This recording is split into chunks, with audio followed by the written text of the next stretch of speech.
No, definitely not. Nobody. Well, when my wife met me, which is of course a billion years ago, she thought I acted like I was 14. I think I was 34 at the time. But she now thinks I've graduated to about 16. It's not bad. It's very generous of her. She's a good lady. That's That is true. That she can put up with me, I don't understand how. I said it. Oh, now I can see what I look like, because if she sees this later, she said, well, you didn't do this. And she was right. She's always right. Except when she's not, you mean? God. Oh my God. That's me. Not allowed to. We were teaching a 4-year-old, do not point this in anybody's eyes. I don't know if that's a wives' tale or true, but you don't want to figure it out for yourself.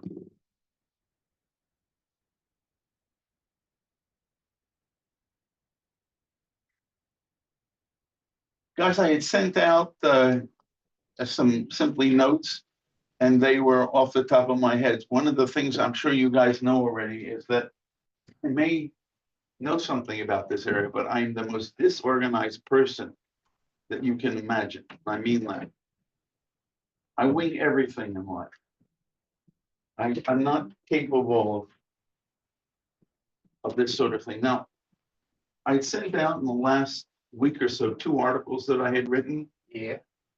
To show you what we're up against today, and I mean this in an extremely positive way, but what awaits us is that the guy who's the CEO of JNS.org, the Jewish News Syndicate, who's like a son to my wife and me,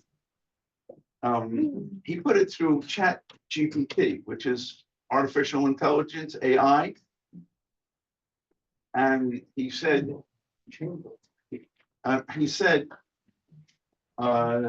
within 30 seconds, he took what I did, and it came back the way it was. And I looked at the 2 articles, and I said, oh my God, I could work on this for weeks, and I could never do this. It was organized. It was just put in order. And really, if you're doing small things, it's all free. Keep this in mind. And it was eye-opening. But when it was done with Chat GPT, and then he sent it to his editors, and I didn't think it was strong enough, but I wasn't going to argue anymore because I knew I couldn't do anywhere near this well.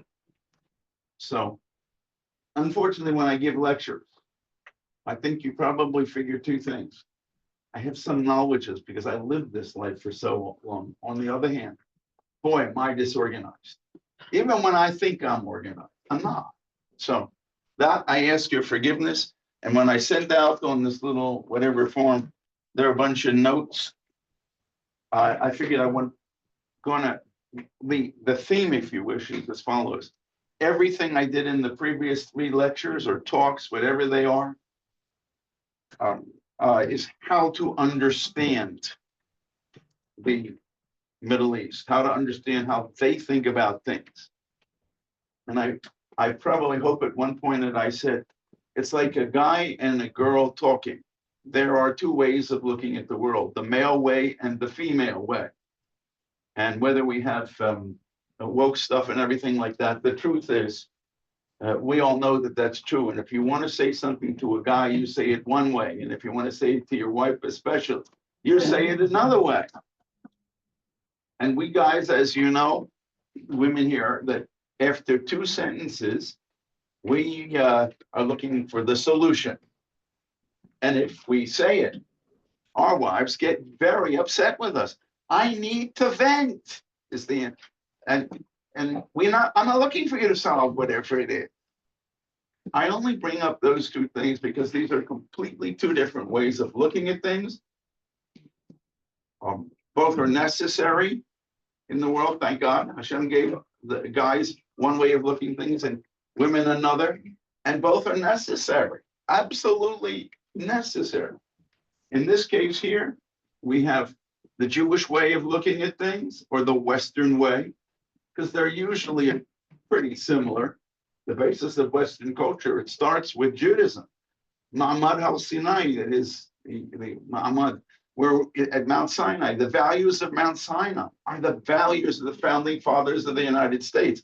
In our generation, shall we say, they taught us the Federalist Papers and how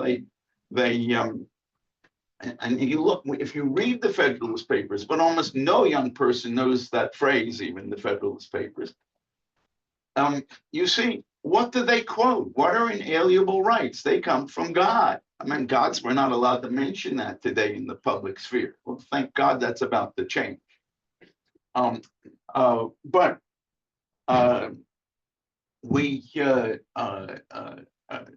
they always are talking about, what do they quote? They quote what they call the Old Testament.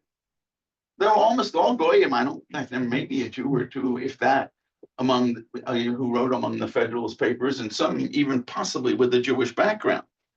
But I guess, that's our Jewish way, which is sort of what Western, and then they add Greece and Rome, and we are influenced by that, but we don't.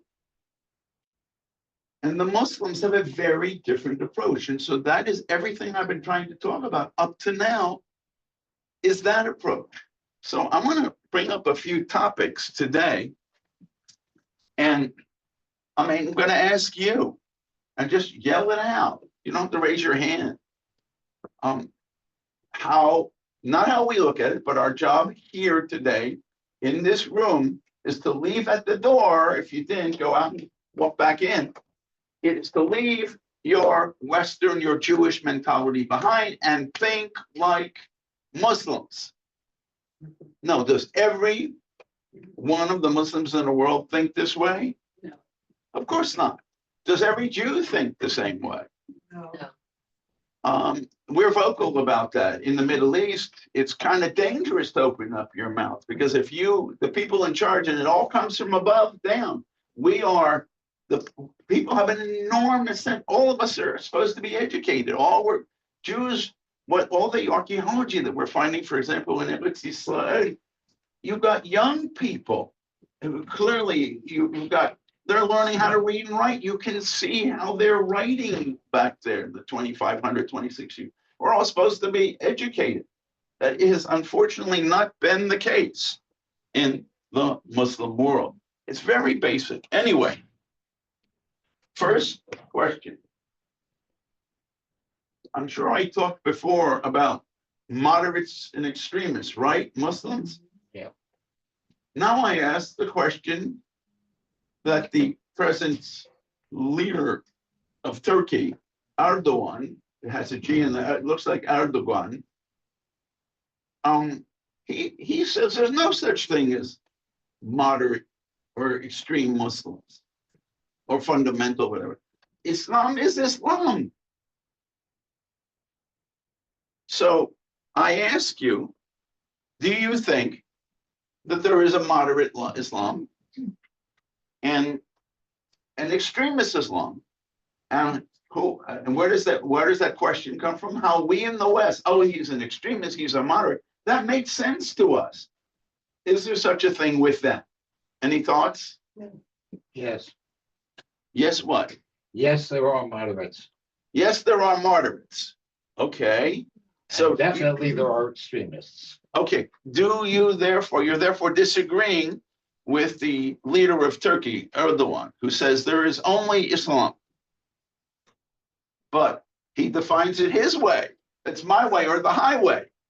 I'm right, you're wrong, go to hell. I think I probably said my mentor, the late, probably the greatest Middle Eastern historian of the last half of the 20th century, and at least the first 10 years he was still writing, of the 21st century. He said, he summarized it this way: I'm right, you're wrong, go to hell. And he did not curse. He's a very polite British. So, so maybe both answers are right. Of course, there's only one Islam, and it's mine because I tell you what's right because I got power. I would say there's more Yeah. religious and there's less religious is Muslims. There's some people who are, really strict, and Go ahead. like, I can modify here personally. They're doing it personally, individually. It's very- Okay, now wait. Let me give you an example. Ron Dermer, who is now the Minister of Strategic Affairs for 7.5 years in Washington, was the Israeli ambassador. Ron's originally from Miami Beach. And you always hear there are about 21% Arabs and Muslims in Israel. So he was therefore the ambassador of that. Well, they always say Arabs and Muslims, and they do it as if you think now it's one thing. Well, it's not true. There may be 16% Muslims in Israel. There are Christians. It's the only place in the Middle East that the number of Christians keeps expanding. They have a very low birth rate, but there's no growth anywhere else among Christians. People are fleeing the place, not in Israel. And then you have the Druze, who unfortunately also have a low birth rate. And but it's the only place where you can be who you want to be. Well, moderates and extremists. What happens if I have power and I determine what Islam is, and you here, I can't talk to you, you're a woman, you get my point, right? And you Yelachme, right? And you say no, and you're just a nothing. I don't mean this, of course. And I'm this powerful, whatever. And you say to me, Harold, or you would say, if you're nothing, you have to use some useless title as far as I'm concerned when you're dealing with me. And you say it's not true. What happens to you? You got problems, right? Yeah. You're right. It's a problem. Now, Erdogan has this view, which is basically what is called the Muslim Brotherhood. He's a major figure in this movement. There is no leader in most of these movements. There's a strong guy here and a strong guy there, and they all duke it out among themselves. Erdogan's allies are the Qataris. Qatar, they are the same type of Muslim as the Saudis. That's called Wahhabis, which means it's an extreme form, what we would call extreme form of Islam. And believe me, having dealt with these people, I know what that is. In other words, you do it my way and you do the slightest thing wrong, you're in trouble. Now, the Qataris are originally from Eastern Arabia, about, I think, the 15th, 16th, maybe 17th century. I'm not sure, but it doesn't matter. And they lost the battle with the people who are running, the tribes that are running Saudi Arabia today. And they were forced to go out to the coast. And that's why they are where they are. And guess what? They had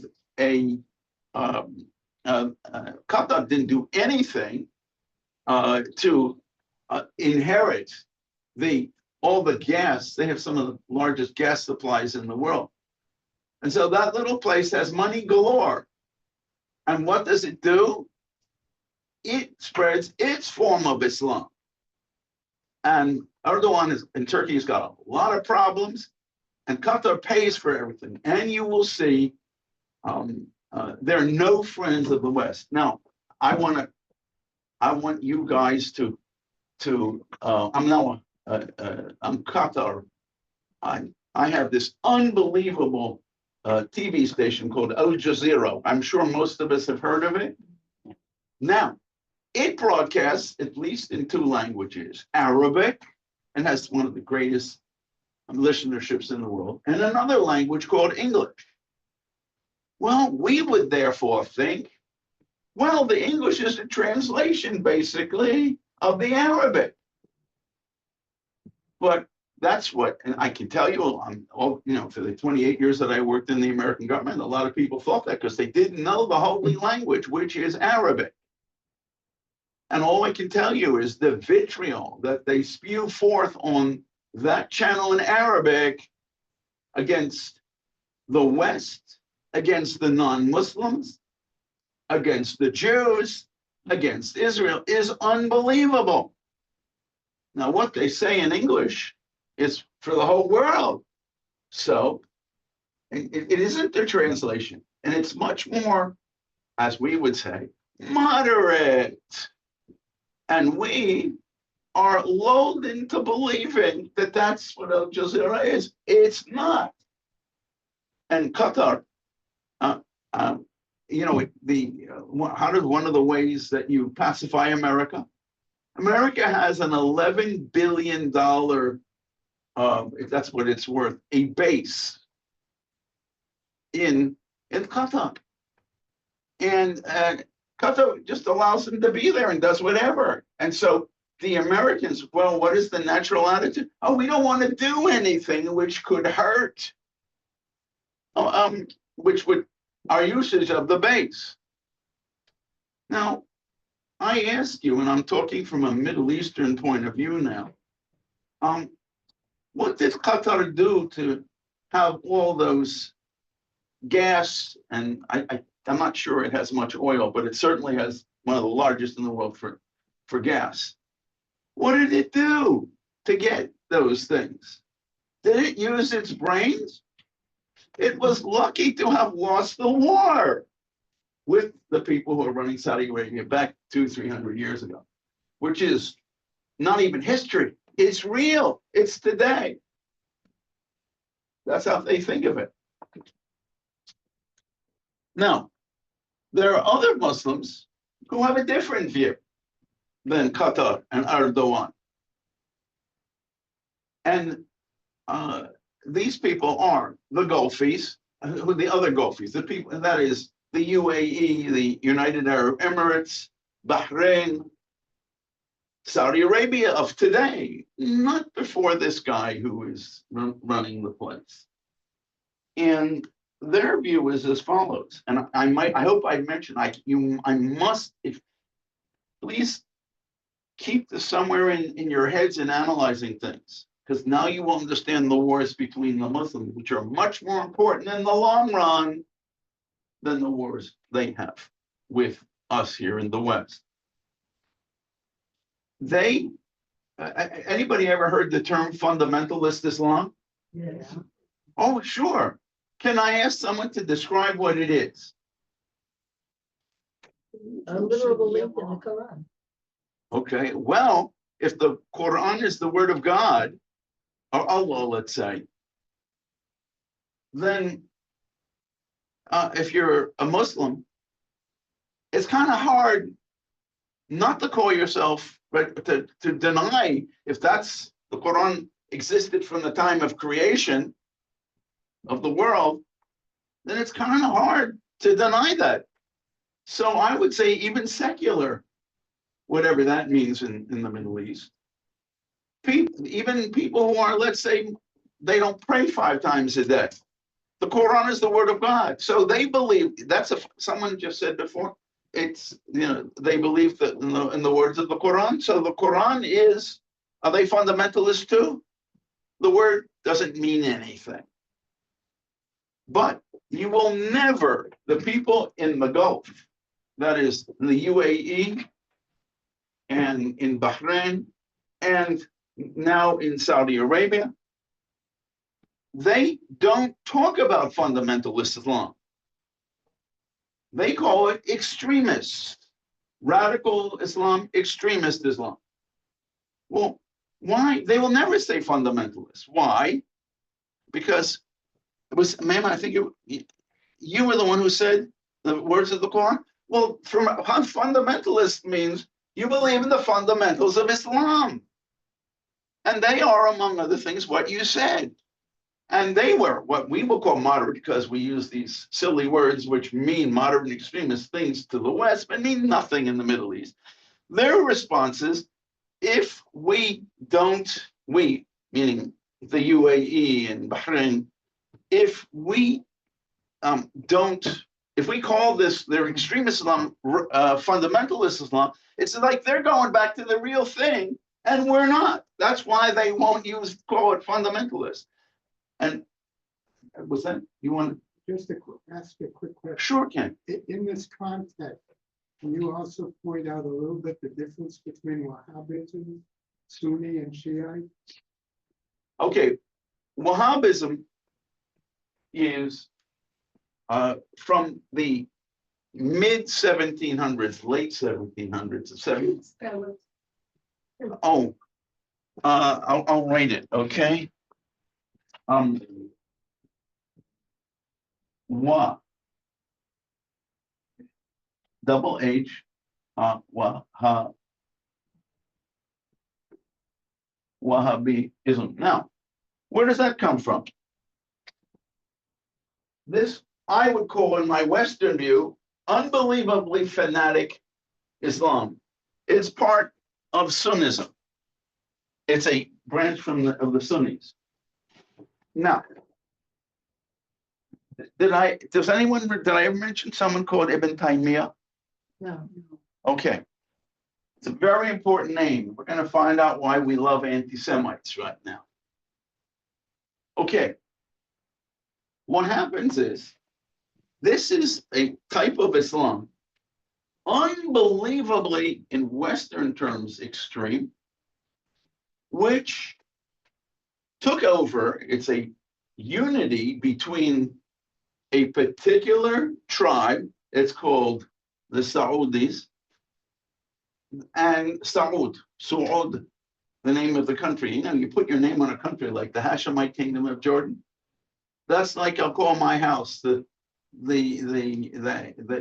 house of Rhode, because I own it, or we own it. Well, no, but see, as again my mentor would say, they take over the state. The state is their estate. They decide how it's going to be. Things are going to be done. Now, the intellectual godfather, and this is really important. And if you either go to my website or you can just put it in the into Google, is a guy named, this guy was an unbelievable anti-Semite, and we're very happy he was, because you'll see sometimes you use what the enemy says to prove your story. Ibn Taymiyyah.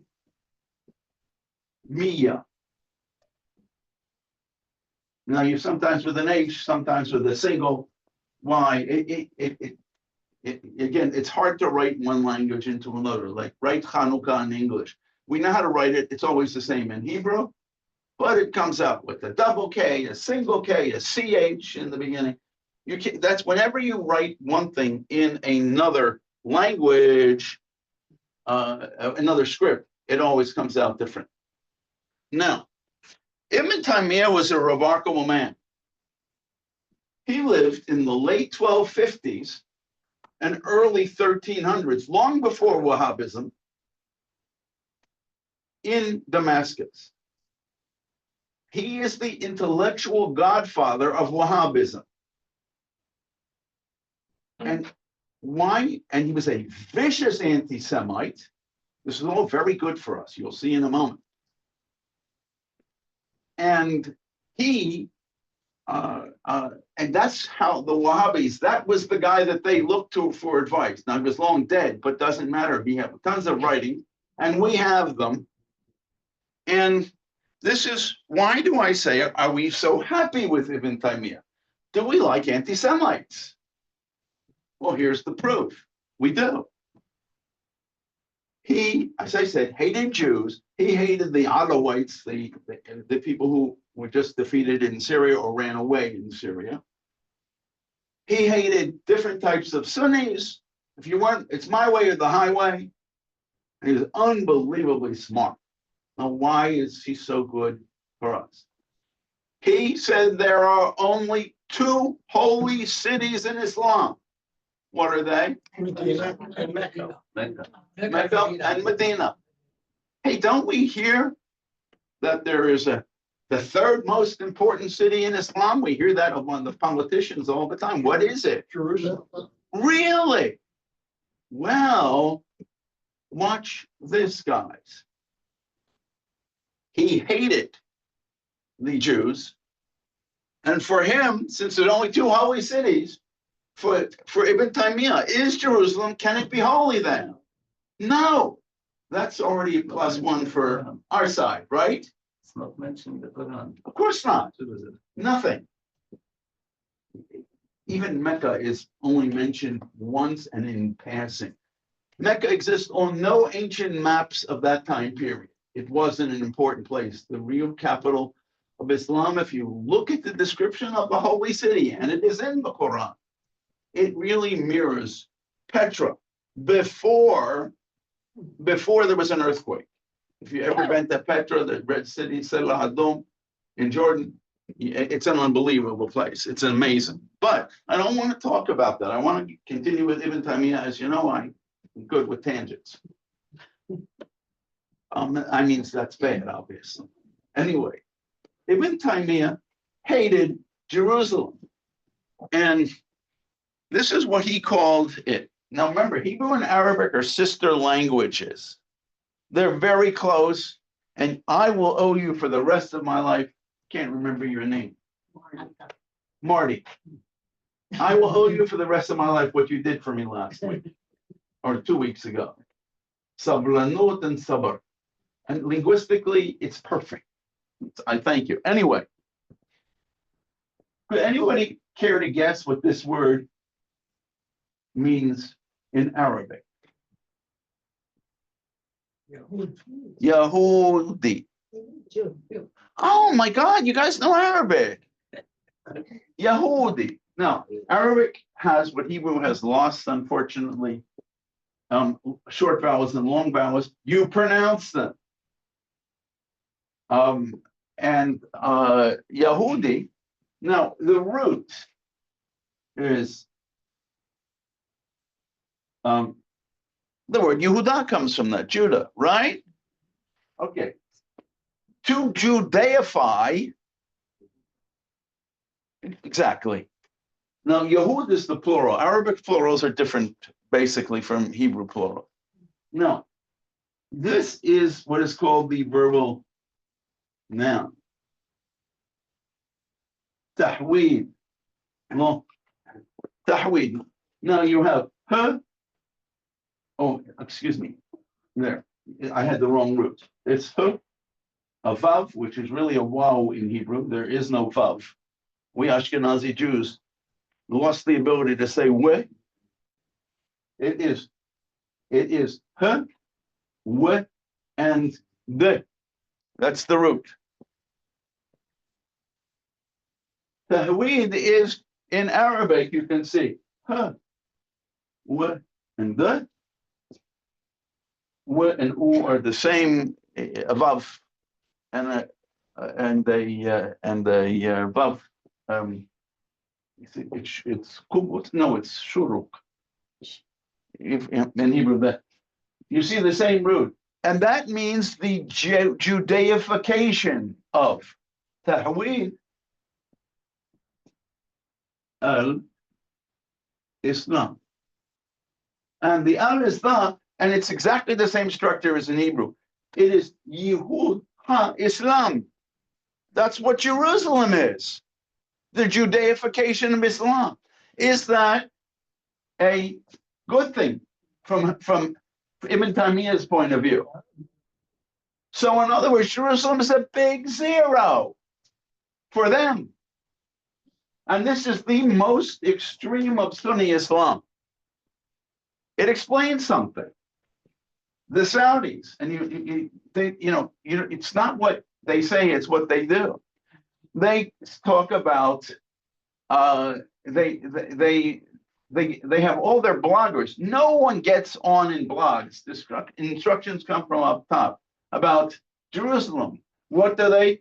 All these bloggers in Saudi Arabia are talking about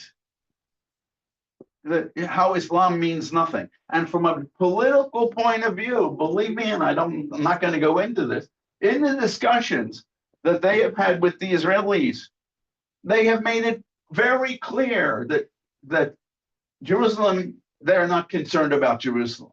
So how you see we go from extremist, vicious anti-Semite, nothing more, and then Ibn Taymiyyah, who was so unbelievably smart, goes through Muslim sources and he proves how the Jews did this, how they took over Islam, and they therefore, what is the most important city in Judaism?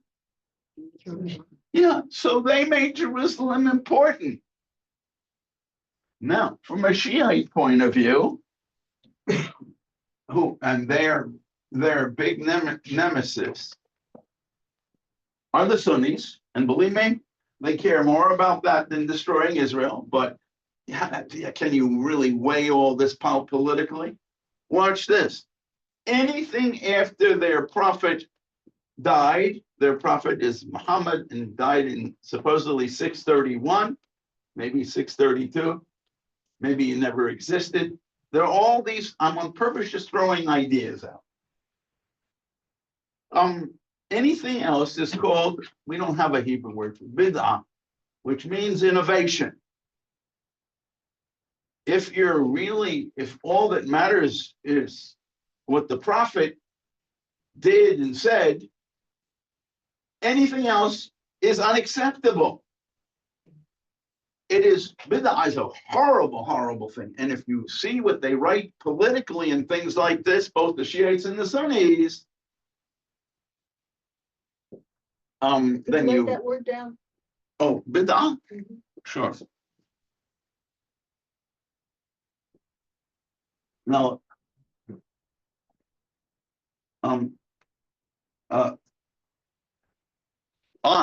is that little, in Arabic, still has the pronunciation of the ayn. There is no such thing as aleph and ayn are the same. Just again, we lost our ability to say it, we Ashkenazi Jews. This is ayn, and ayn with an aleph means non-existence. The word en in Hebrew, aleph, yud, nun. Anyway, anything after, now when did Jerusalem become holy in Islam? It was captured in 637-38 by the Muslims, or what the group that became Muslims. I shouldn't say these things, because when you realize what Islam is really based on, the falsehoods of early Islam, and so many Muslims know this, but what do you think happens to them if they say it?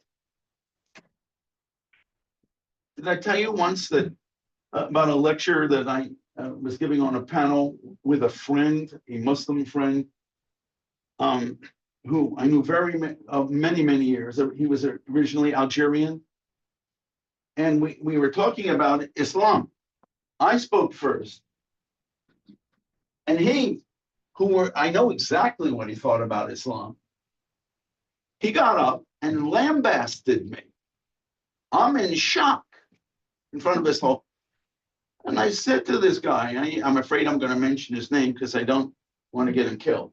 And I said, when he sat down, I just said to him, why did you do this? Why did he put me down? You'll see why. I would have done the same in the context that he had to deal with. He said, you know what I really think. We know each other for so many years. But you're a Jew. And if you say what you did about what Islam is facing, they expect that of you. But I'm a Muslim. And if I say what we talk about, what are they going to do to me?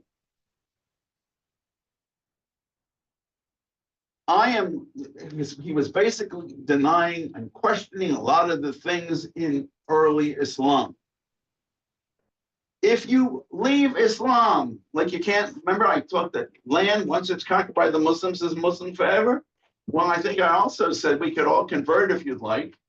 Say one sentence 3 times, and you're a Muslim. Well, what happens, just like a land cannot go back to what it used to be, or non-Muslim control. Also, a person can't go back to what he was before, or else that is leaving Islam, which is punishable by death. My poor friend Abu, well, I almost said, God forbid. My poor friend, when I heard him say what it is, and I'm an expert in Islam, and I didn't know what was going on here. This happened about 20 years ago. And I said, do me a favor, say whatever you want, publicly, privately,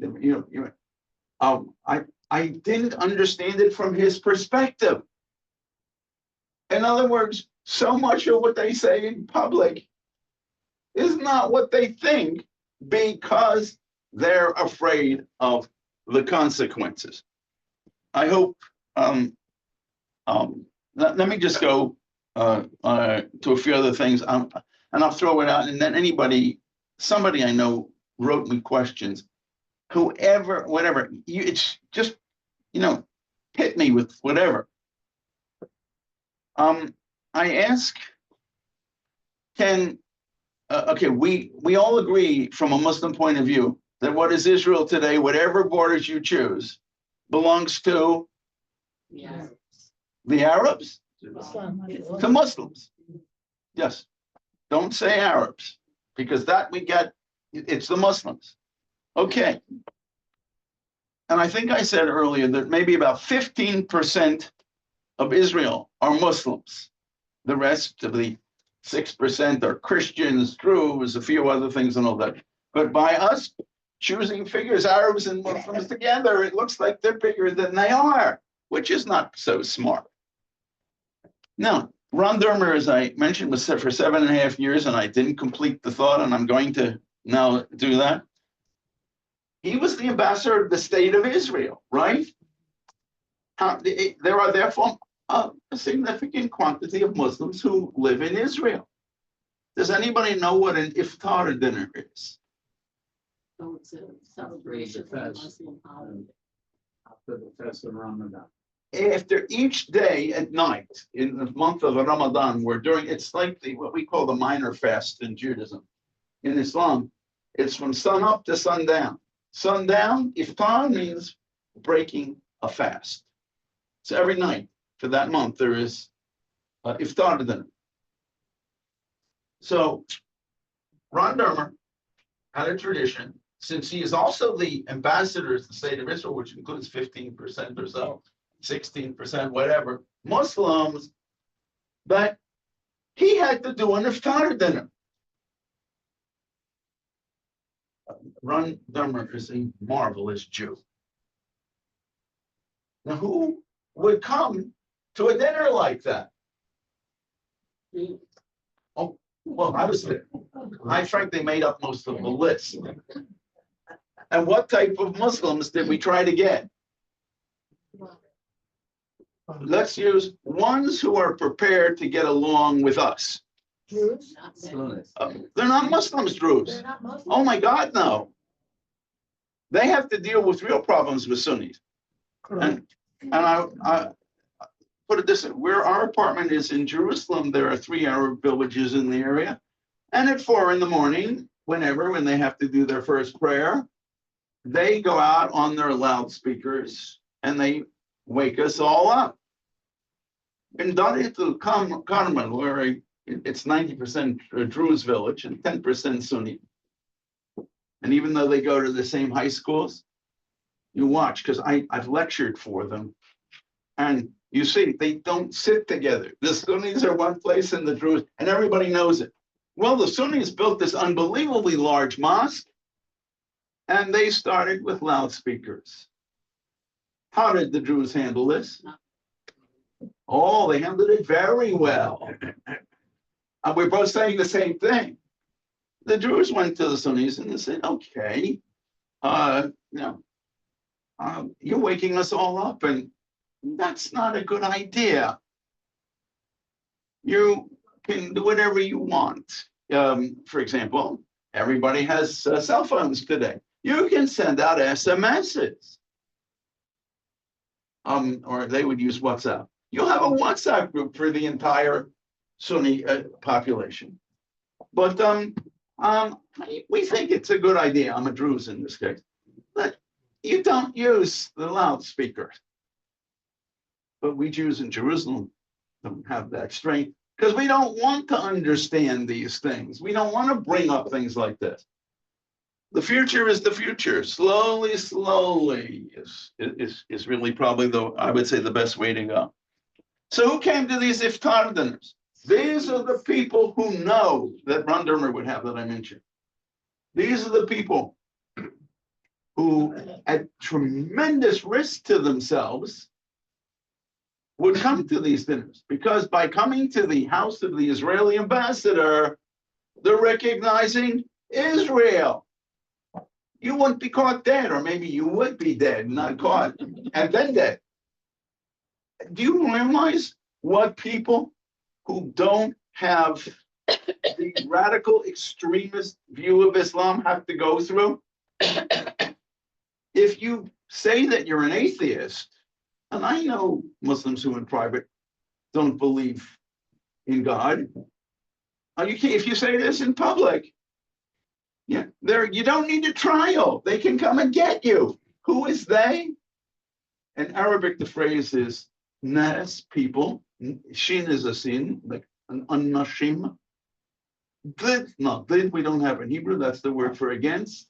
Na is nu. People who oppose us. They're going to come and get us. When are they going to get us? When they do.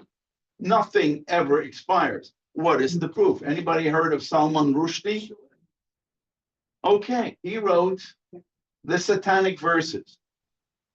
It happened to Ben Khomeini in Iran, but it doesn't matter. Public, there was a fatwa, which is nothing more than psak din in Hebrew. It's a religious decision that since he who is nominally a Muslim at least, since he wrote this, Dino Mavet, he used to be killed. And in the beginning, he had all sorts of guards anywhere he went. He was protected in America and in the UK. I think that's where he lives in Great Britain. After 33 years, by then, who's thinking about these things? Remember, we in America say, oh, that's history, something that happened 3 minutes ago. They don't have a concept like that. He's on the stage, giving a lecture, I think it is Carnegie Hall, somewhere in New York. New England, go down. Are you sure? Okay, if it was there, wherever it was, I stand corrected, and God, thank you, and I mean that. No, it's important to get it right. And if I'm wrong, I'm wrong. I'm happy. I love being wrong in the Middle East because of personal honor. You could never be wrong. I'm thanking you in public. In America, it puts it all behind us. I think I talked about Yom Kippur. And, we have this chance to put bygones be bygones. They don't. Their culture. Is it Islam? Is it Arab culture? It gets to the point where no one knows today. It's all one. Anyway, Salman Rushdie. Salman Rushdie, 33 years later, he's talking on the stage. After all, so many years later, thank you. I need exactly what you did. I need to be kept on track. Just scream out at me. Salman Rushdie, what happens? A guy comes up with a dagger. His eye and something else. He now only has one eye. How long do you wait to take revenge? As long as it takes. Forever. Both of you are right. Last year, during one of your classes, Yes. you told a great story about taking revenge. I think the end of it was the Arab said, I can wait, I have patience. And it was a Yeah. wonderful story. I don't remember the story. I'm getting old. Yes. On the concept of time, and it's an unrelated story, but it's exactly right. It'll make the point. There is a federation Walad in Arabic, anybody care to guess what and you're the same? What does walad mean in Arabic? But change the w for a year. What do you get in Hebrew? Yeled. So what do you think? What does walad mean in Arabic? Child. A boy, basically, but a child, a boy child. Okay, the plural is awlad. It's like man and men, or tooth and teeth, and mouse and mice. Most Arabic words have their own plurals. So awlad is the plural. Awlad Ali. Ali, A-L-I, is a guy's name. There is a tribal confederation called the Children of Ali. It's right outside of Cairo. And I was talking with these people, and I happen to have known for work that I was doing on my dissertation that this tribe, this confederation existed in the 16th century. Maybe therefore it existed before, I don't know, more or less in the same era. So I'm asking someone, I'm talking, who is from this confederation. Well, if you're the children of Ali, how are you related to Ali? Logical question, right? And he says, there's me, my father, and he gives his father's name and his grandfather's name, who was the son of, now we got 3 generations of so-and-so, that when the Nile River did whatever like this, who was the son of somebody else, who was a great whatever, who was the son of Ali. We had 6 generations. Does that get you back to the 16th century? No. So I asked, well, wait a minute, you got to be careful. Remember, we're using his way of thinking of the world. I said to him, okay, how long has the Awlad Ali, that confederation, the children of Ali, existed? Oh, min zaman. Anybody care to figure what that means? Creation. Yeah, min is mean in Hebrew from zaman. Zaman. Mizman, min zaman. Just like I did it. So how long is that? Long time. Long time. And it therefore means, now let's just apply this to revenge. Forever, until you can, whatever, you can balance things. That's the way it is. Please, I am describing a situation. I'm doing my best not to put value judgments on it. It's extremely important to understand how they think of the world. And please, there are the amount of people, by the way, we hear about it. Islam's getting converts all over the place. What's the opposite of getting converts all over the place? Well, no one Loser. can leave Islam. But it's happening on a very large scale, especially among young people throughout the world. We have no statistics on this. In Turkey, you have young people, because of what Erdogan has done, their leader. And you notice he was prime minister, he was mayor of Istanbul, then he was prime minister of Turkey, then he became president. I'm saying leader. Leader is not a particularly nice way to describe things in Arabic, Turkish, and Persian. It's sort of pejorative. That's why I'm using this term. I'm using their term. I know for us, a leader is a leader. It doesn't have positive or negative, but I'm all that I'm trying to do, again, mentality. Could we go into this point on your notes about the State Department and the definition of? Wonderful. Thank you. I need you to come to whenever I give a lecture. Okay, thank you. Again, from my 28 years of experience, the only true Muslim, I'm giving you the State Department and CIA and people from the White House. Not everybody's said, you have to, in order to be a true Muslim, you have to be an extremist in our terms. And when you brought people, for example, who would come to iftar dinners at Ron Dermer's house, when he was ambassador, Oh, well, they're not real Muslims. Who the hell, if you'll excuse me, am I to decide that X is not a real Muslim? And all the people that the State Department would bring and all that, and would cultivate and give grants to and all that, almost all were let's say, extremists. Yeah.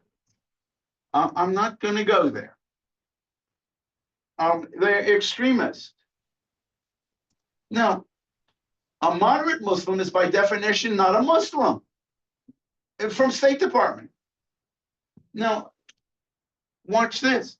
The guy who is now the self-imposed leader or whatever in Syria, Jolani, and you will now see, they're going to say Ahmed al-Shahada, which is his name, original name.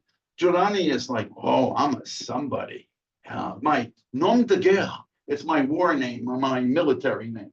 All of a sudden, from his whatever beard, he's got a tie and jacket, and I'm sure that whatever, that's all, nothing more to soften us.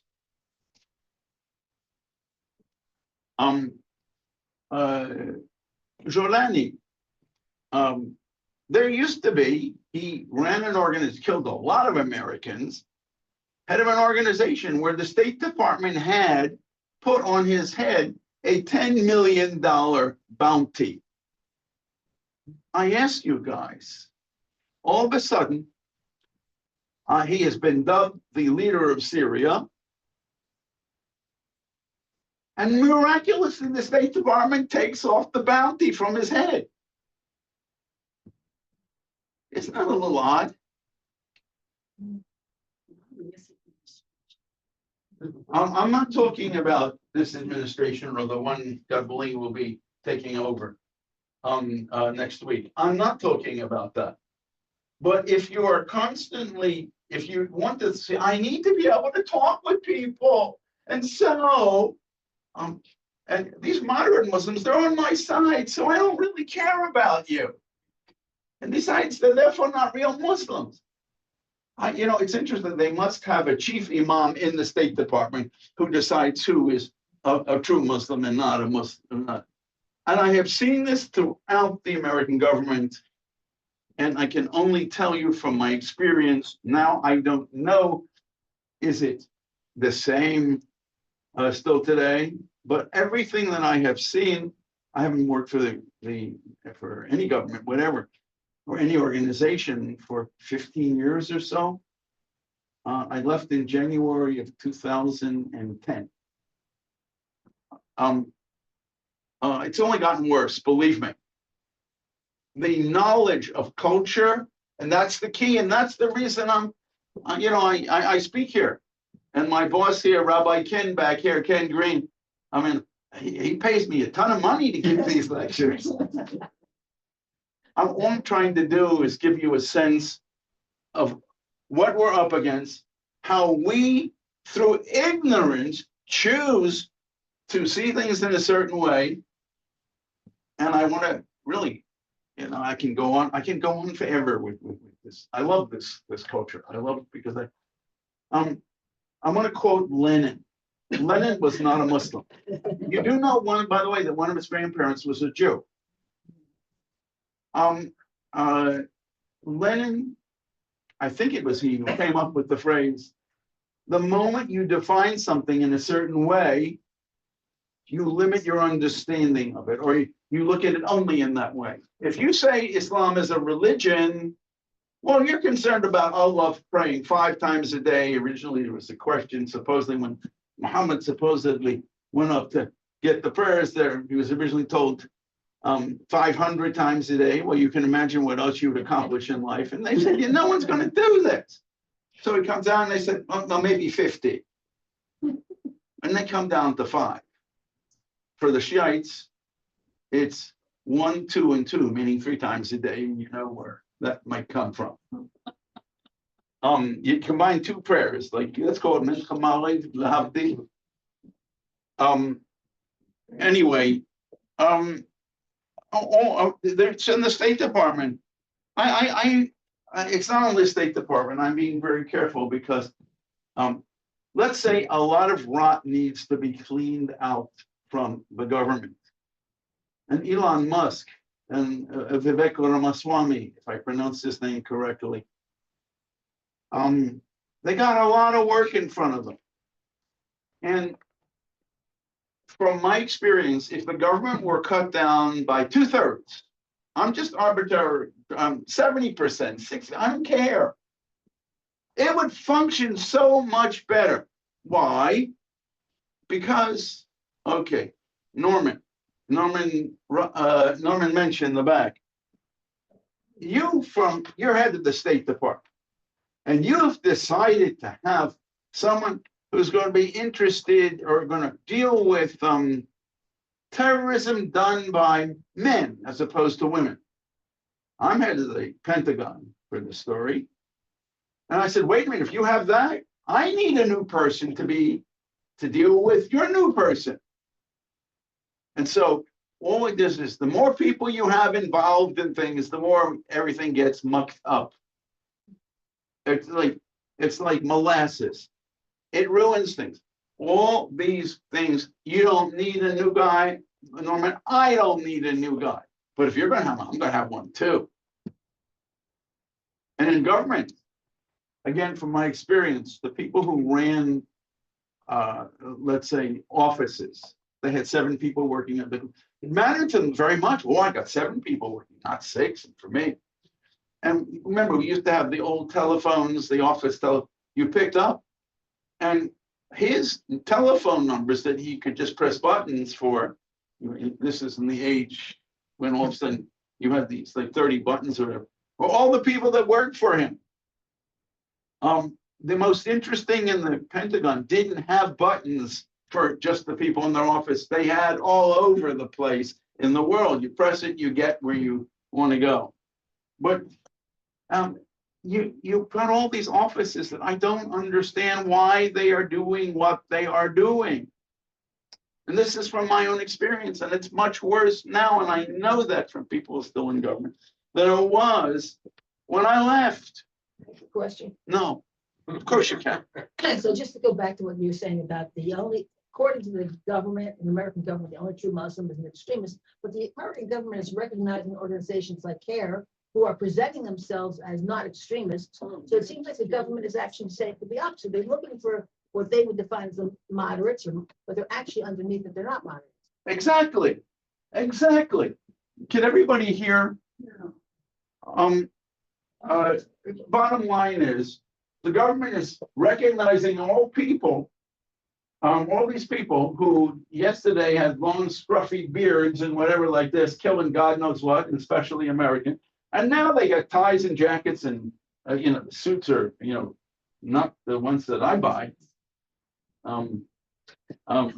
That's not a cut against my wife, God forbid. But none of us can afford that stuff. And he looks like us. And his have you ever been in a conversation? We're all old enough to have been in conversations where someone didn't speak English in the conversation and someone was translating. I want to tell you, a translator, this is originally Latin or Italian, is it trattore? I'm not going to get this correct. Is a traitor, because, and I remember telling when we walked into Baghdad, and I was in Iraq for about 3 months in 2003 in the war. And I'm sitting there, and I'm in this meeting with some senior American, and there is a translator because they're dealing with some trauma or whatever thing. I don't say that I understand what's going on, but I'm listening to the translator. And then after the guys leave, I tell the person who was heading this group of Americans, whatever, I said, this guy was a Sunni, and you heard the translation was by and large from a Sunni point of view. In other words, we're the right, we're great, we're everything like that. I said, can I suggest, and he said, no, it couldn't be. I said, how do you know you don't know Arabic? I said, can I ask the following? You choose a Shiite leader. And let's reconvene this meeting with the Americans. Just don't tell anybody. Everybody's got to come to the meeting, the Americans, so they can't go and blab it. And we'll get you a Shiite translator, or you can get a Shiite translator. We're going to talk about exactly the same subjects. And let this, and we'll see what happens. Completely different, not words here and there, they're all pretty much the same, but not totally. But completely a different idea. What was my goal? Why would he believe me? First of all, I'm some extremist. And second of all, what is better? Direct experience when you see it yourself, or someone tells you about something? And so when I said, okay, now you heard what the Shiite translator said now as opposed to the Sunni. And I was in the same meeting that you were, and did you hear the same thing? Well, he didn't want to be nice to me because remember, bureaucracies have hated people like me. Why? I have on the ground experience. I lived a Muslim life before I was Jewish religious, obviously. And that's the way it is. So when you have people like the State Department saying, oh, so-and-so is not a real Muslim, or other organizations in the American government, who are we to do that? I want to just address one other thing because I think there are two things which are really, I think, important. Muslim thinking caps on now, right? Why do you think, and just shout out an answer, anybody, that Israel and India are natural allies? And they're all India, out there somewhere, right? The largest population in the world. My enemy's enemy is my friend. Good start. Very good start. Anybody else? Had to be minority Muslim. Okay. Same enemies. Okay. And they have a very big minority, almost the same as Israel has of Muslims. And they have a history. Pakistan. Well, Pakistan was part of India. At one point, yeah. Well, it was forever until 1947, 48 in the grand scheme of things. If you'll excuse me, what an American answer. Because history, there was no Pakistan. There was no Bangladesh. Pakistan was Bangladesh was East Pakistan. Yes, it is. Number one, the internal, same amount more or less of Muslims, whom the Hindus, who are basically 80%, the Hindus have a very, very horrible history with the Muslims. Okay, now let's look at the outside enemies, of the outside countries surrounding India, with the exception of China. What are they? Pakistan and Bangladesh and the Rohingyas in Burma, Russia. who are Muslim, and wherever you look, Central Asia, which is one of the ways that India became Muslim, all Muslims. And Modi, the Prime Minister of India, who is an unbelievably great man. I can explain why I say that. Modi, I spent 3 weeks in India with the goal of trying to get into the we went and rode elephants and stuff like that. That wasn't the goal. It was to get into the soul of what makes India tick. And I was particularly interested in the Muslims. Obviously, that's what I do, and how they understand it. All of a sudden, while I was there, Modi came with a new law.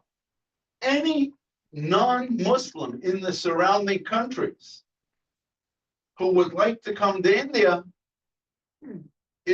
gets instant Indian citizenship. Law of return.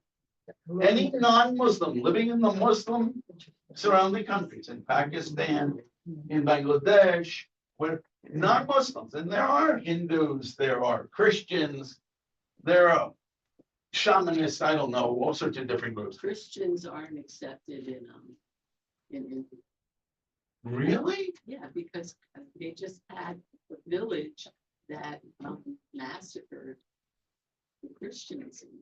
In India? You know, it's possible. I can only tell you that the woman until a few days ago, actually, for over 10 years, was helping Ron Dermer's family, who was a wonderful Christian from Malayalam, which is, she spoke Malayalam in Kerala in southern India. She never had anything bad to say about India. And my wife and I, before we moved down here, we got some things fixed in the house. And the guy who spent a lot of time in Kuwait from the same area, he never had anything bad to say about India. Would you do me a favor? Could you? Looking it up. Yeah, please, yeah, and please forward it to me. All I can say is they have similar problems. And so they are therefore natural allies. Now watch this. Today, David and I are on the same side of some issue. Tomorrow we have other issues that we're not on the same side. The issue that we're talking about is how to deal with Islam and the Muslims is a permanent issue that both India and Israel have in common. They are therefore natural allies. Now, when India was created, and from which is 1948 until I forget what agreement was. I think sometime in the 1990s. India did not recognize Israel. The rulers of India at the time wanted to run the third world. We're one of the most important and certainly the largest of all third world countries, which was supposedly anti-American and anti this and that. And if you look at our, America's history with them, it wasn't so particularly positive. And that was over the moment that Modi took over. Now, the friendship between Netanyahu and Modi is fascinating. And where is it based? Modi used to be the governor of the province called Gujarat. And if you know where Mumbai is, just go up north. It's a province of about 60 million people. It was a cesspool. I'm using a nice word. When Modi took over. What do you do?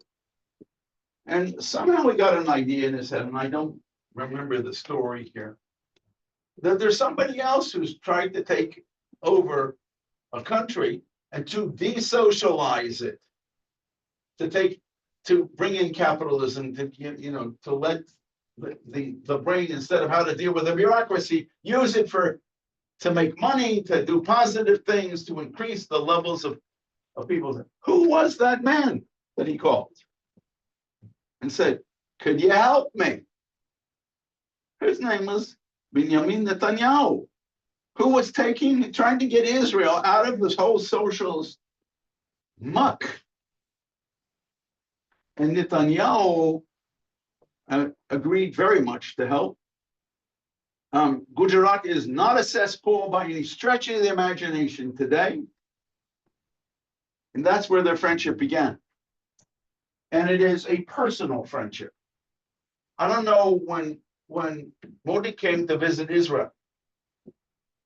At one point, if you remember, because there were all these news reports, and the two of them are walking, just the two of them, on the beach together. Just look at their body language.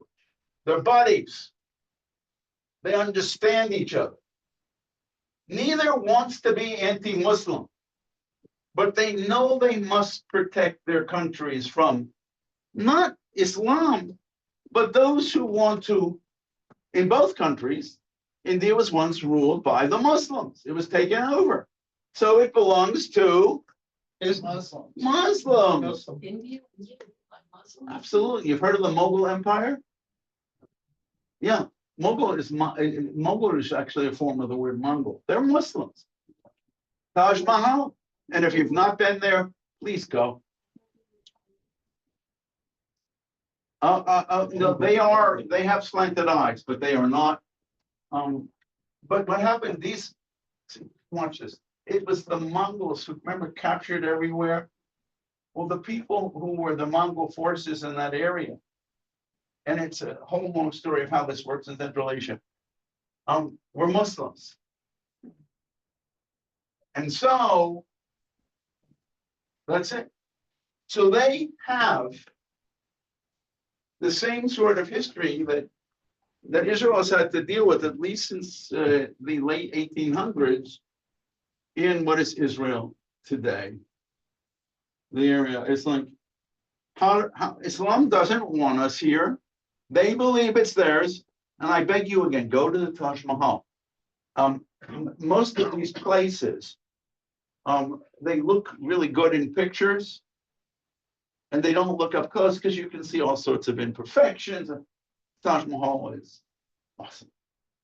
Absolutely awesome. And I was there on a cloudy day. And I don't want to leave, but we had to get to New Delhi because the next day, my friend I was traveling with, because our wives didn't want to go to India. And we were with a kosher group. We were going to Israel to go to a wedding. We had to fly from New Delhi. And just staying there was breathtaking. It really is one of the wonders of the world. But that's Muslim. Taj in Persian means crown. Mahal is Mahal in Arabic, which means place, the place of the crown. And I would argue it's where the leaders, that's what they built for themselves. But it was unbelievable. Absolutely unbelievable. So, Before we. no, it's all right. It's sort of a very different kind of question, but what I'm interested in, you posted some really interesting things on the WhatsApp group. What sources would you say to us we could go to trust to get information? Sources, groups, people that you would recommend for the truth or something close to that. And unfortunately, we grew up in a world, at least when we were little, facts were facts. But as we know, in the United States and in Europe, facts became unfacts. It's you have your truth and I have my truth. The moment we have that, we can't. There's no way of communicating. What people you would say you rely on? Yes, I know. And so that I rely on, that I have experience with. First of all, go to my website. Because there's a ton of stuff there. It's always backlogged because I'm not really competent to do this, and we have somebody that, a friend who's helping, a young friend. Remember, young people can do anything. Now we know the Mashiach is going to come. Why? Because it's when the young people teach the older people. But anyway, I'm a woman who is hijabbed and everything, who is a close friend of my wife and me. The name, looked for, is it the American Muslim Council? Her name is Zainab, first name. Z, the family name is Suwage. S for Samuel, U, W, E, I, J for James, Jimmy, my Alava Shalom brother. Zainab, Shiite.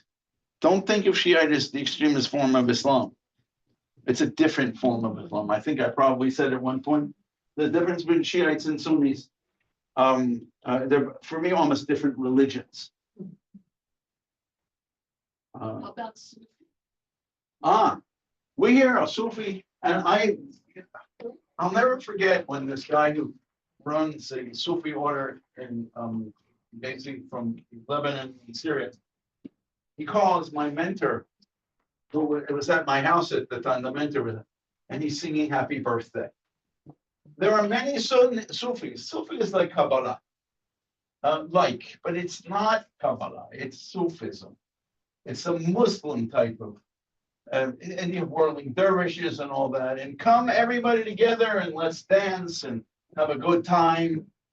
And it's very peaceful. And then you have the Sufi orders, which are not peaceful. The ones who took over India were not peaceful. They were Sufi orders. Syria. There are many places in the Muslim world. So we have a tendency to think, because we know what mystics as a rule haven't done a lot of killing in Judaism. Then again, we haven't had the opportunity or the need. We don't go around just arbitrarily killing people for having a different form of Judaism. We scream and yell and throw our hands in the air, and we are obnoxious to each other. But we don't touch each other and kill each other. When it happens, which has happened, but very rarely when someone has a different view, we think it's a big shanda. Can you use big and shanda in the same phrase? I don't have any Yiddish background. I'm Jewish. And I'm a Litva. It's a shame. You want to be Gleisishan. A Glacier shanda. It's feminine, so it's on the end. Grace, grosse. I'm a Litva, so it's all. I'm sorry. You wanted to. I know. You wanted your website. No. Oh, my website. Oh, it's. Thank you. It's very simple. Harold. If you know how to spell the name, believe me, you cannot imagine between my first name and my family name. Oh, there's a blackboard here.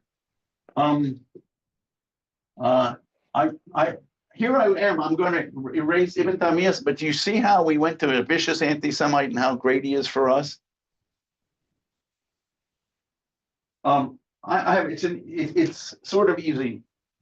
My first name, Harold. And it's all free. You can download anything you want. Dash. That's a dash. And my family name. And believe me, .com. That's me. And the guy who put it together, it's grappling with Islam.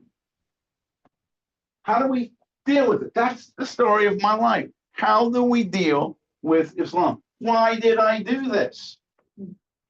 For a very simple reason. We Jews, I was born in 1949. I knew a lot of Holocaust survivors, although I remember my family was not involved in Jewish things. It happened to be, it doesn't matter how. Anyway, I used to go when I was a 5 or 6 year old, when we go to visit my father's best friend and his wife, who was from Białystok. She was from Białystok in Poland, what is today Eastern Poland. And all her friends came who survived. Some of them had numbers, and I remember telling one of the ladies who had a number, oh, I hope when I grow up, Fema, that I can have one too. She said, I don't think so. Anyway, I used to listen to them instead of going out and playing with everybody else my own age. I wanted to understand. I knew that older people had wisdom, experience in life that little me didn't know. And I used to sit around with these people, and somehow I must have gotten the knowledge of Yiddish because that was the language they used. My father and mother knew Meshuggah, and they didn't know Kugo because we didn't eat such things. And there are a few other things that I don't even think they knew chutzpah. But they were great people, my mother and father. Please, I'm not in any way putting them down. My Jewish background comes from other places. And I know that my mother, who was alive until I was 50, I know that I know how much, besides that she loved me, how much she respected me. And my brother was a dentist, and we come from nothing. And we did all right for ourselves. My father died when I was 14. Both my parents were Litvaks. And on the back of my business card is my genealogy, 9 generations to my father, because I researched this. You learn, oh, I don't know such and such a language. The moment you say I can't, you are a loser. I don't know Russian, but I was able to learn how to read the Russian I needed for genealogy documents. I was able to find stuff. And then before that, before the Russians took over in 17, the area that we're from, again, it's Lithuania and the surrounding areas, the censuses were all in Polish, and they didn't have last names because we didn't have them yet. But I was able to figure them out. I have signatures from from 7 generations ago on my father's line. My mother didn't even know what her father's name, really, family name was. In America, in Boston, it was Finn, F-I-N-N, Jews. But I found documents which proved that the name was Pazurnov. Why is it Finn? Ich weiß nicht. I don't know. Some of you would say, ich weiß nicht. Whatever. For me, it's face. I'm a Litva. But anyway, please, don't say you can't. Always find a way. The weirdest thing was when the Soviet Union broke up, I could go even for work to the former Soviet Union, and I did. And I was all over the place. And I was, besides doing my work for when I was doing, with, again, it's Muslims. I was part of delegations. Moscow today is between 1/3 and 40% Muslim. Muslim. Yes. Are they the same type of Muslims? They are and they're not. They got the Nalawite down. They got another, yeah. Now, his wife supposedly is divorcing him. She's a Sunni. But after all, he was the leader of a country, and that's why the Sunnis married into them. But remember, Sunni, the word for a slave in Arabic is abid, is one, eved, and the plural is abid, man. You change something, so slaves. And so there is a thing in Islam that since the darkness of your skin, the darker you are, the lower you are socially.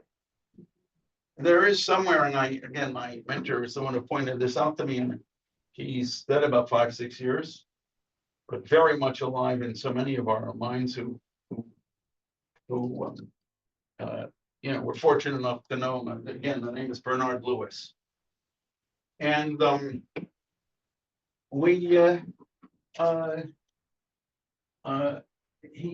remember him once saying, and for a black skinned person to marry a white, whatever, he had to be on the status of a king, a ruler. Well, the slave here is the Assad family. And when they marry a Sunni, well, Sunni is marrying the president, the dictator of the country. See, the moment someone is gone, then you can call them what they are. The terrorist, arch terrorist, with the bounty on his head, Giuliani is now with the tie and jacket or whatever like this. He even knows how to be informal Western thing. Wonderfully kept beard.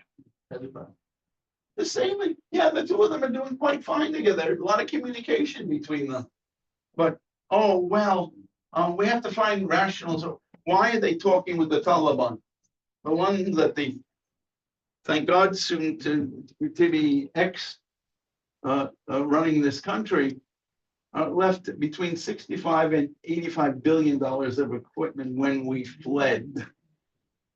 How do you think someone who admires and respects America, when they saw how we fled from Afghanistan, it's like, can't trust America.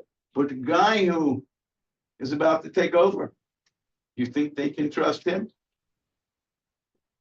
I'm not asking. Yes? No. Oh. No, I had a question. Based upon your experience and the way you see the world. Which I hate, by the way, you should know. I hate my view of the world. But it's realistic. Do you ever think there'll be real peace between the Islamic world and the West? collection, it's real. Okay, no, it's a good question. If so, what will it take? I can tell you what it'll take. What it'll take to make real peace. A total reform in Islam. We Jews, 2,300 years ago, lost our sovereignty. And we had to deal with rulers that didn't, that there were some halachic problems we had to deal with. And we found ways to use halakha, because it's gamish, it's flexible. It's not, if we have this phrase, it's Aramaic, dina the malchut, the malchut dina. The land of the law of the land is the law. And sometimes that's not the same as, in fact, many times, as the same as halakha. Except where. Okay, now Ein Tachatayin, if you look before 2,300 years ago, what did it mean? God forbid, you took out my eye, your eye needs to be taken out. Well, once we couldn't do those things, it got changed. What is the value becomes halachically, and again, you guys know more than I do on this. And so if I'm wrong, you open your mouth. That's a command, sir. I mean that. It is, what is the value of your eye? And therefore I have to pay you the value. We are flexible. We have had to deal with other cultures ruling us, and we have found ways to do that. Is that where in the Torah comes from? The 70 different faces of the Torah. We have managed that. Christianity had the Reformation. Why and how? Let's just put it this way. It was getting so bad with everybody, the Catholics killing what in general were the Protestants, that there was a joke that was told in the mid-60s in Israel. Everybody was leaving the country. That will the last person out turn in the airport, turn off the lights. Problem is we don't have not enough lights because everything's expanding. And if you look at the Israeli economy in the last year and all that, and all the innovations and all these countries who are saying, I hate you, but on the other hand, the amount of money invested in products that are being bought from Israel now is huge. That's one of the ways of paying for the war. But Hashem's in charge and he made that happen. Now I've been unfortunately going way from what I was trying to say. Where was I? You're the one, that's your job. All over the place. Yes, okay. So, you know, in 1540, 1647, 48, if I got the right years, the Christians, the Protestants in the different countries who were all killing each other off, they sat down, Treaty of Westphalia, and they came up with a way of, you know, otherwise you're just going to kill each other all off. The Muslims, well, I don't think in the end they're going to take over because we don't realize, again, I'm a historian. What is a historian? You understand context of everything. It's not that you don't wake up today and have new views unless you have an insight into something. What are the context? We now have since November 3rd, is that, or number 6, we're in number 6, the elections. All of a sudden, the world was going woke. Is it still? What is happening even in Europe? The leader, whether the Europeans like it or not, is a country in which some people want to call Los Estados Unidos, the US. We have a different sheriff in town. Woke, it won't be the thing we bow down to. And people are looking for leadership. And we can agree or disagree. And we don't like this and we don't like that. But don't necessarily assume, I'll give you the Muslim view in a moment, that it all was lost for us in the West. Because we have a chance now. And watch now, and supposedly there's this hostage deal, and There are parts of it we are not going to like. I don't even know what it was. Or what it is, but the answer is to get this behind us and get the hostages back. And we have a group of people who are running things now in the new, look at who did he choose? Oh, you remember, there was just on the internet a day or two ago, where Trump is cursing Netanyahu. It was, and you know what? I was with someone, let's say yesterday, who would know. And I brought it up with him. I said, is this what's really going on? Yeah. He said, I don't know what you're talking about. And believe me, he knows. Our problem is going to be that with AI, you can make anybody say anything. And it's going to look really good. How we're going to handle this, I don't know. But I would look at it this way.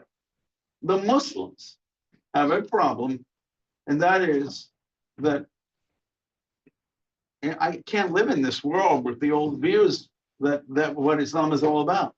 The only way there will be a reformation if the Muslims feel this, and all of a sudden, or there's a gun to your temple here, and guess what? Whatever you want, I'm for. The moment that I have to worry about that gun, I do want to live. The Muslims are going in that direction. The guy who headed the Iraqi opposition, who I worked with for 12 years, who was one of, I want to say, the people that I deeply respected in my life. His name was Ahmad Chalabi, that sometimes the State Department and CIA chose to like and sometimes to hate. And whenever you get on the bandwagon and learn about this, that's what you think the government governs us. They refuse to understand. Chalabi, whose family 7 generations ago was Sunni, they became Shiites. It's not extreme or not extreme. Forget these words. They are irrelevant here. He thought, here's a very major difference, and I think I have not mentioned this before. Ijtihad in Arabic is, I think in halakhic terms, shakra wa tariya, which is back and forth. Yeah. Again, my knowledge of Judaism is very limited. And the